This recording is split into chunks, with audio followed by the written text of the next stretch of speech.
Good evening. I'm Jackie Kemp. I'm a writer and journalist, and I have a Substack called Letter from Scotland, which you can find on Substack newsletters. Um, Welcome to Scotland at 7. Ukraine update, day 958. A Russian hypersonic missile struck the area of Ukraine's major airbase on Monday morning, Kiev said. The latest strike on Starkostyantyniv in the western uh, Kemenistical region came a day after the Dutch defence minister said the Netherlands would supply Ukraine with more F-16 jets in the coming months. 2 Kinzhal missiles were shot down in the Kiev region overnight on Monday, the Air Force said. Debris came down in 3 Kiev districts, but no major damage or casualties were reported after air defence engaged incoming targets, city authorities said. Kiev said Russian attacks killed 3 civilians overnight on Monday. 2 brothers aged 35 and 38 in the eastern region of Sumy and a 61-year-old woman in the southern Kherson region. In the city of Kherson, the governor said a Russian strike had wounded 19 people and damaged an educational facility and various residential buildings. Russian forces have entered the outskirts of the eastern Ukraine frontline city of Toretsk, Ukraine's military said late on Monday, less than a week after the fall of the bastion town of Vuhledar. The situation is unstable. Fighting is taking place literally at every entrance to the city, Anastasia Bobonivkova, spokesperson of the Operational Tactical Group Luhansk, told Ukraine's national broadcaster. A Russian ballistic missile hit a Paluan-flagged civilian cargo ship in the port of Odessa on Monday, killing 1 person, said Oleg Keeper, the head of the Odessa region, in the second such attack in recent days. 5 other foreign nationals were injured. Volodymyr Zelensky said the war was in a very important phase as the Ukrainian army works to hold the bigger Russian forces at bay in the east, while also holding ground in Russia's Kursk border region, which it captured 2 months ago. Russia's defense ministry claimed the capture of Grodivka, a settlement in the Donetsk region close to the strategically important city of Pokrovsk. There has been no independent confirmation. A Ukrainian sabotage operation damaged a Russian minesweeping vessel in Russia's Kaliningrad region and put it out of action. Ukraine's military spy agency, the GUR, said on Monday. Water had entered the engine of the Alexander Obukov Alexandrite-class minesweeper through a mysterious hole in the gas pipe, the GUR said. Ukraine will not extend its gas transit agreement with Russia after it expires at the end of 2024, the Ukrainian Prime Minister Denis Shmyhal told his pro-Russian Slovakian counterpart Robert Fico during talks in Ukraine. Shmyhal said that Kiev understands the acute dependence of some states, including Slovakia, on the Russian gas supply, but Ukraine's strategic goal is to deprive the Kremlin of profits from the sales. Russian state media company VGTRK, which owns and operates the country's main national TV station, came under a cyber attack on Monday that a Ukrainian government source said Kiev's hackers had caused, coinciding with Vladimir Putin's 72nd birthday. The website of VGTRK, the all-Russian state television and radio broadcasting company, was not loading early on Monday, and the Rossiya 24 news channel was not available online. Israel Gaza latest. At least 41,965 Palestinian people have been killed and 5,090 injured in Gaza since the 7th of October in 2023, according to the latest Gaza Health Ministry statement. Israeli airstrikes in Gaza today have killed 17 people in a refugee camp in the center of the Palestinian territory, according to medics on the ground. 3 weeks of intense Israeli attacks on Lebanon have killed more than 1,400 people and displaced another 1.2 million, according to Lebanese authorities. UN humanitarian officials have warned that urgent action is needed to prevent the escalating conflict in Lebanon from spiraling into a similar scene of devastation that has resulted from Israel's war on Gaza. The Israeli military said its soldiers have begun a ground offensive in southwestern Lebanon, marking a shift as previously its invasion focused on the eastern side of the border. The deputy leader of Hezbollah, Naim Qassem, accused the US of being a partner in what he described as crimes taking place in Gaza. He also said that Israel's ground invasion of Lebanon had been a failure, that the group's military capabilities were intact, pledging that its attacks would force more people in northern Israel from their homes. 2 Israeli airstrikes hit Beirut's Shia-majority southern suburbs almost immediately after Qassem's speech. Israeli media reported that a 70-year-old woman has received a shrapnel wound to her hand in Haifa after an earlier barrage of about 85 rockets fired at the northern Israeli city. The situation in Lebanon is getting worse by the day, EU Foreign Policy Chief Joseph Borrell told the European Parliament as he reiterated calls for a ceasefire. About 20% of the Lebanese population has been forced to move due to Israeli airstrikes, he said. Abbas Araki, Iran's foreign minister, warned Israel that any attack on Iran's infrastructure will be met with retaliation a week after Tehran fired a barrage of missiles at Israel. The Israeli military said it killed Suhail Hussein Husseini, commander of Hezbollah's logistical headquarters, in a strike in an area of Beirut where Israeli airstrikes continued overnight. Prosecutors in the Netherlands are considering a request to open a criminal case against senior Israeli intelligence officials for allegedly interfering with an investigation by the International Criminal Court. The request was filed last week by a group of 20 complainants, most of whom are Palestinian, asking the Dutch prosecution service to examine allegations Israel tried to derail the ICC's inquiry into alleged crimes in the occupied Palestinian territories. The FM announces projects to support families as part of a national mission to end child poverty. More families across Scotland will get access to the help they need, where and when they need it, as local projects receive a funding boost from the Scottish Government. Grants of up to 80,000 have been awarded to 12 projects undertaking a range of work, including helping families to access health services, providing money and budgeting advice, supporting employees to work flexibly around their family life.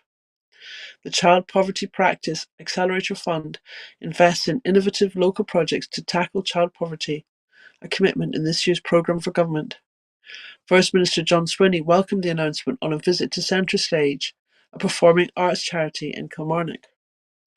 The First Minister also met people with experience of poverty at Bute House before leading a parliamentary debate as part of Challenge Poverty Week.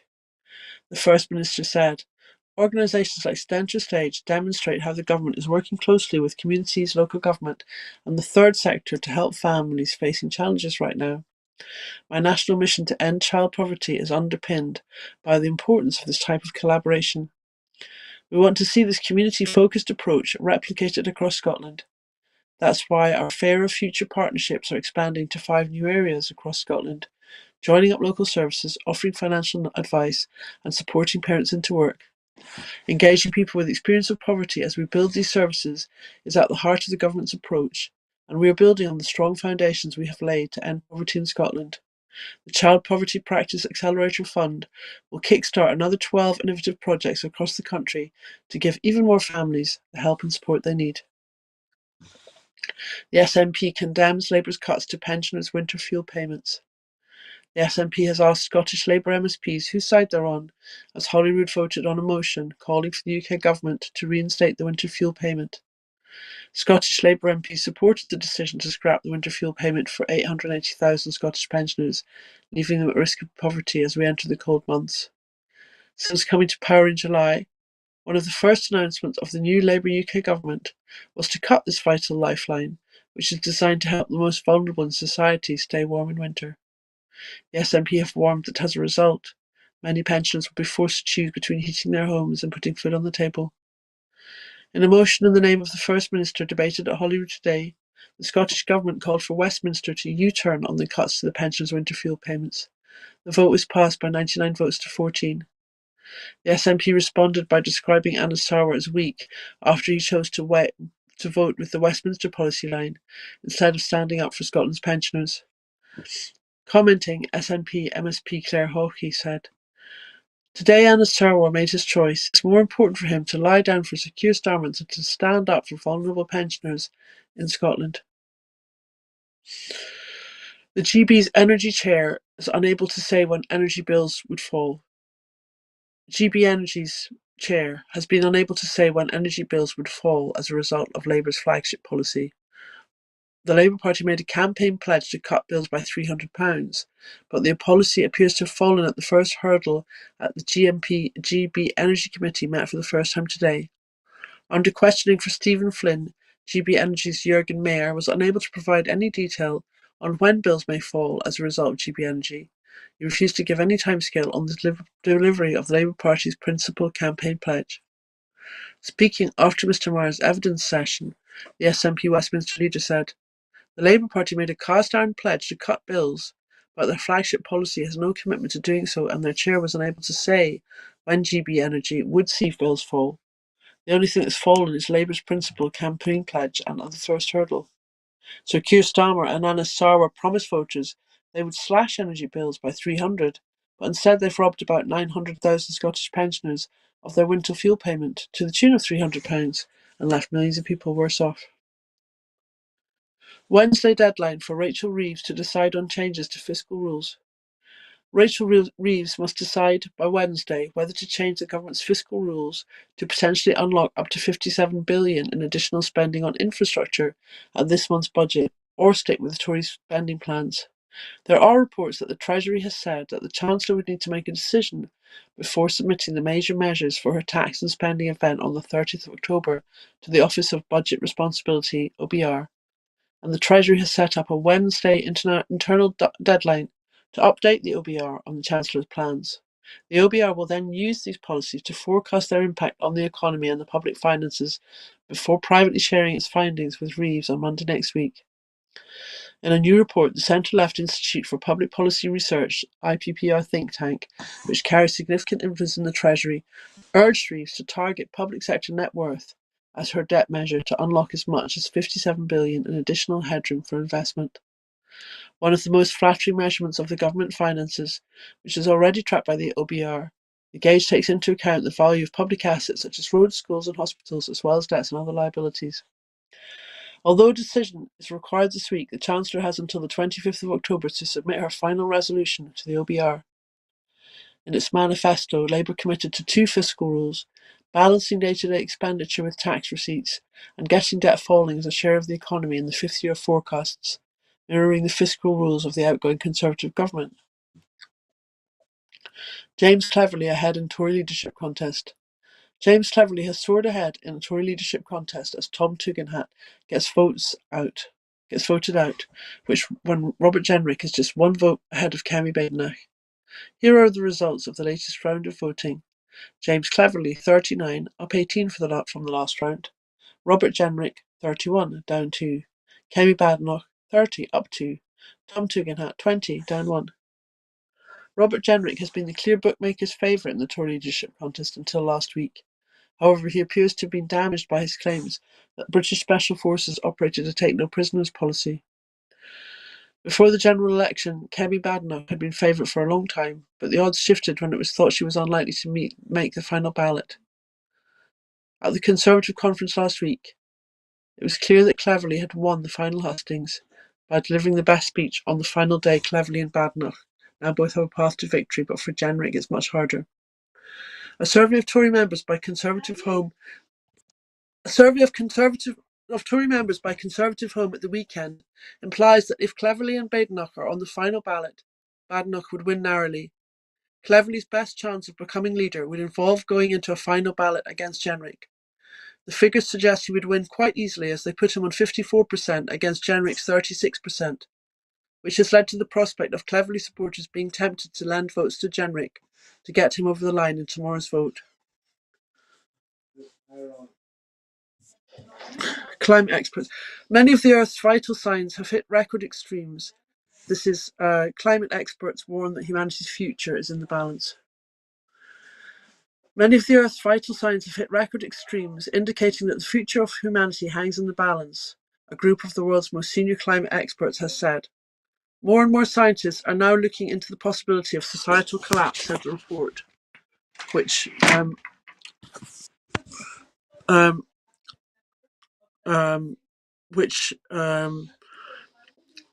assessed 35 vital signs in 2023 and found that 25 were worse than ever recorded, including carbon dioxide levels and human population.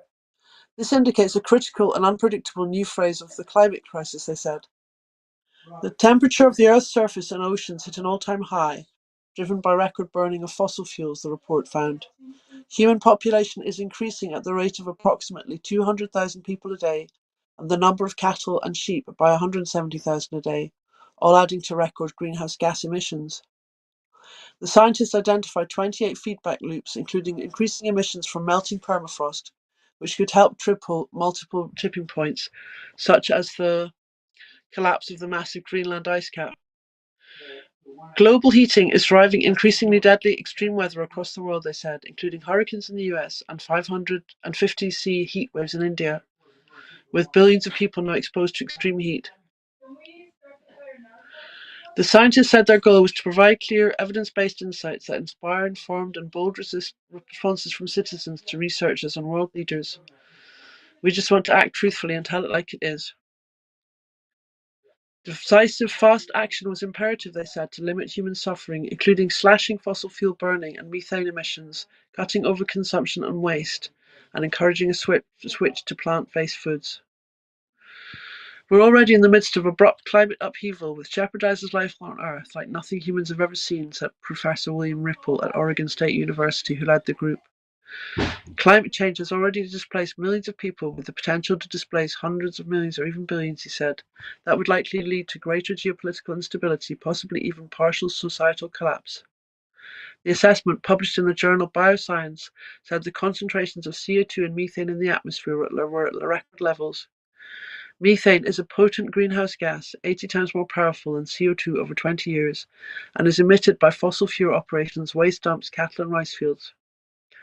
While wind and solar energy grew by 15% in 2023, the researchers said coal, oil and gas still dominated. The researchers said global heating was part of a wider crisis, including pollution, the destruction of nature, and rising economic inequality. Death toll from catastrophic floods in Bosnia and Herzegovina flood rises to 22.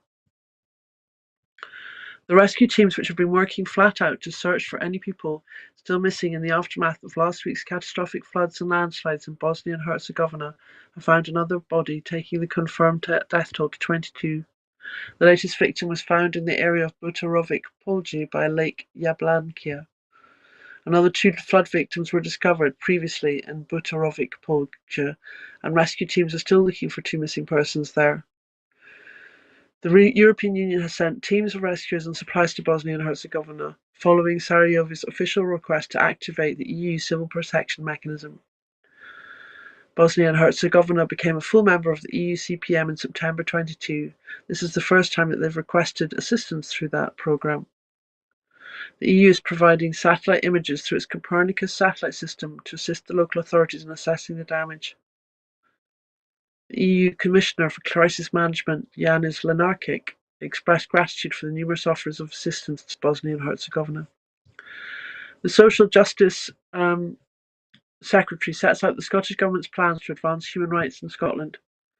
Giving evidence to Holyrood's Equalities and Human Rights Committee today, Social Justice Secretary Shirley-Anne Somerville outlined the Scottish Government's plans to advance human rights in Scotland. She explained that more can and should be done before a human rights bill is introduced to test and refine proposals to ensure the bill protects human rights as firmly as possible. Ms Somerville said, the Human Rights Bill is an opportunity to build a human rights culture across public services in Scotland and increase accountability for meeting people's everyday rights.